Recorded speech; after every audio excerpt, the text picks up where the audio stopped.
Hey, it's Scott Weiss again with Lessons on Leaving, your complete guide to funerals. Here again today with another lesson on leaving. And we're going to follow up our last lesson today by adding 3 more factors that are going to total the 5 factors that make the funeral purchase unique. So in all of your purchasing that you're going to experience in your life, you're never going to experience anything like a funeral. It's very unique in 5 ways. The first time we talked about this subject was the last lesson I put on, and we said that the number 1 factor that makes this transaction unique is the fact that you are in intense grief. You're bewildered and confused and dazed. You're not thinking properly. It's absolutely not the right time to spend thousands of dollars.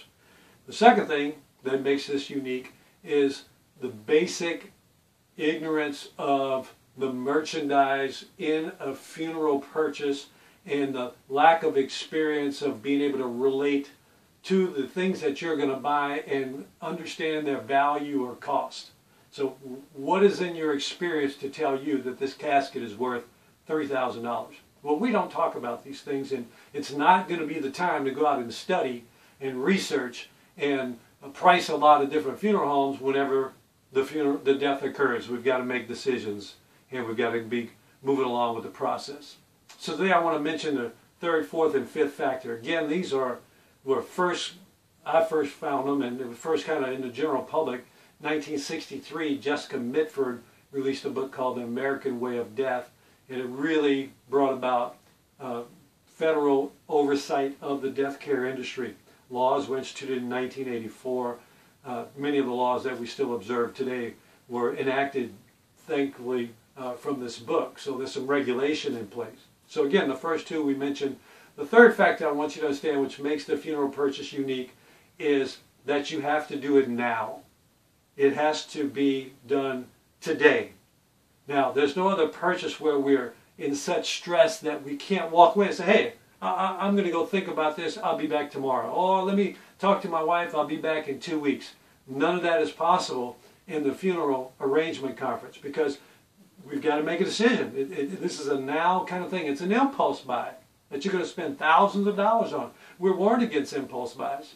We said, be careful when you go to the store. Have a budget. And, well, all that's gone because you're in that stressful situation, with confused, dazed, bewildered, don't know what's going on, and now you've got to make a purchase. So the 4th factor that makes this unique is ignorance once again, but this time ignorance of the laws that govern your state with regard to the disposition of human remains. So how many of you know what the laws are in your state concerning embalming? How many of you know that in the state of Michigan that there is a law that says if you're not embalmed or cremated, that you have to be buried within 48 hours. Now, I don't know how often the law is actually enforced, but I don't like the fact that there's a law that's forcing me to feel pressure that my family can't make it from out of state, and so maybe somebody could use that law to encourage me to get an embalming that I really didn't want to have. And I want to tell you a quick story about a friend of mine, Mike. Mike's mother unfortunately passed away in Pennsylvania.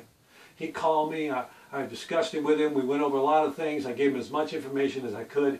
He went down to the funeral arrangement conference at the funeral home, and it was his mother's express wish not to be embalmed. Not to be embalmed. They had a family cemetery that she was going to be buried at in West Virginia, so she was going to cross the Pennsylvania-West Virginia state line. And when he told his plans to the funeral director, one, if my memory is right, had been a funeral director for over 20 years and the other one for over 15. And he said, I'd like to not embalm my mom. I'd like to transport her to West Virginia so we could bury her there. And they both told him that it was a state law that she had to be embalmed in order to cross the state line. Well, I know for a fact that that's not true. If my memory is right, there's only 4 or 5 states where there is a requirement by law in order to go across the borders, like Hawaii, Alaska, some of those, but certainly not in Pennsylvania, and I had researched it and knew that that wasn't in place. So he called me from actually the room where he was away from the funeral directors, and in the funeral home, he said, Scott, they're telling me my mother must be embalmed. I said, Michael, you absolutely do not have to embalm her. It's not a law. you go back in there and you let them know that you know for a fact it's not a law. And he did. They excused themselves, left for about 15 minutes, came back and apologized and says, "You're right, there is no law."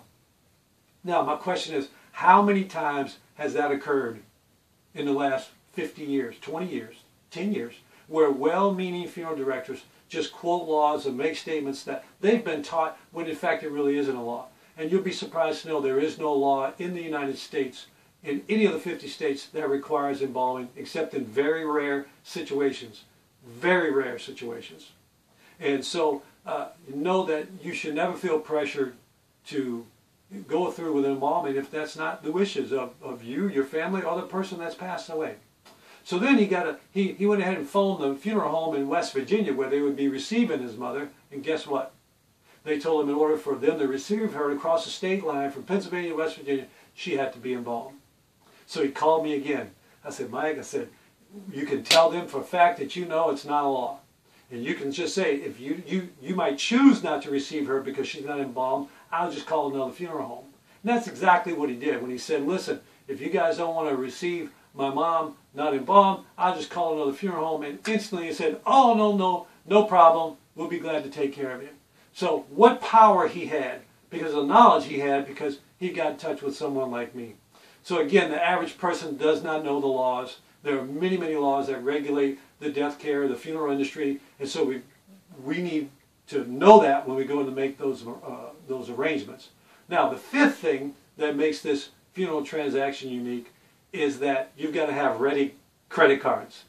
You might not have the cash, you might not be able to get it all together soon enough, but everybody's got a credit card. And you might be debt-free and not even charge credit cards, but at this moment, it's got to happen, and you're going to charge that funeral transaction on a credit card. So there's ready cash available, and sometimes there's no spending limit because you'll be convinced that grandma's got to have the best, and you got the credit card, and you overspend, sometimes out of guilt, sometimes because you just don't know what else to do.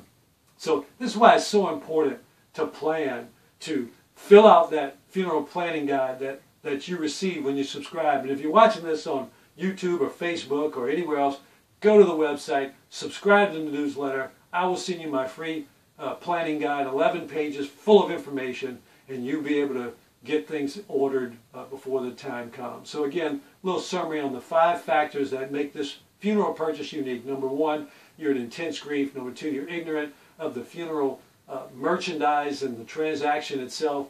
Number 3, you've got to do it now. Number 4, you don't know what the laws are in your area. You don't know what's required. And number 5, you got the credit cards available, and you'll go ahead and go into debt at this time.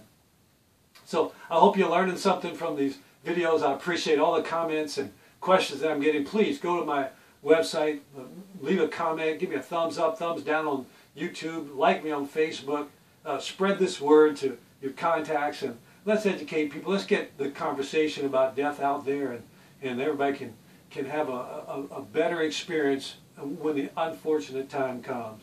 So again, Scott Weiss, Lessons on Leaving, and we'll see you next time.